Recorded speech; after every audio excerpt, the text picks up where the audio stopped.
The project is called Harpp. Harpp is the High-Frequency Active Auroral Research Project, originally a joint effort of the Air Force and Navy in cooperation with a number of academic institutions. Harpp is comprised of 180 antennas, approximately 72 feet tall, linked together to function as one giant steerable antenna. Steerable because it can aim millions of watts of ELF waves into one tiny patch of the atmosphere.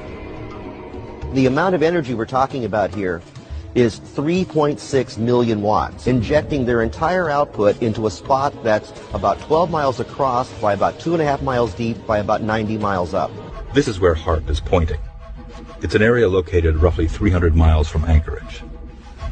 The U.S. military says Harpp is merely being used to study the physical and electrical properties and behavior of the ionosphere for both civilian and defense purposes. Another theory has surfaced.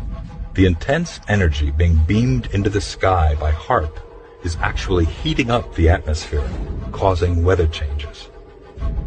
Harpp is being used for weather modification. The military's own record proves it. They've admitted it within their own documents, and yet they still deny it to the public. Harpp is one of several ELF wave transmitters located all over the globe.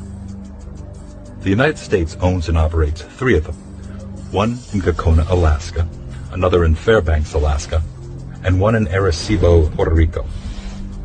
Russia has one in Vasilursky near Nizhny Novgorod, and the European Union has one near Tromsø in Norway.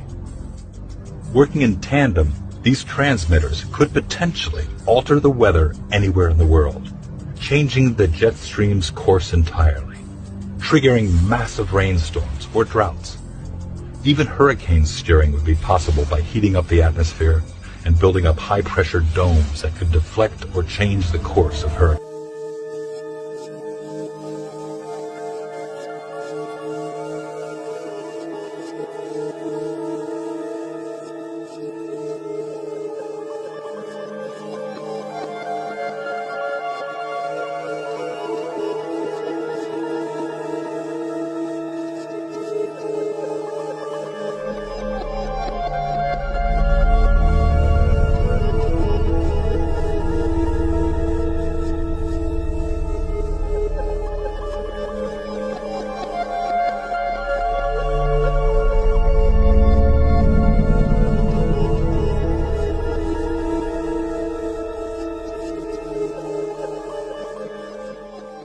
A lot of new people who want to know what this is and why it's happening. Can you give us an introduction?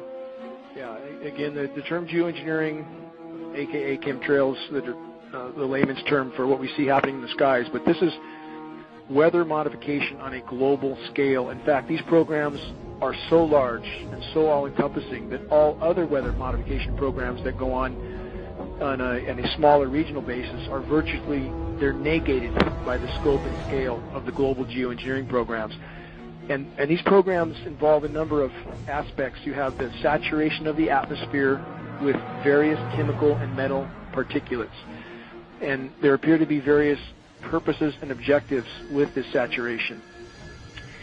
In conjunction with the saturation, which ionizes the atmosphere, it makes the atmosphere more conductive, we have the Harpp facilities, High Frequency Active Auroral Research Program. These are ionosphere heaters. Many have heard of the Harpp facilities. There's not just 1 or 2 or 3. We believe there's at least 18 around the globe, possibly with 3 more being built in Antarctica right now. And once the atmosphere is saturated with these particulates, and then you add the ionosphere heaters, the entire weather system globally is virtually being thwarted.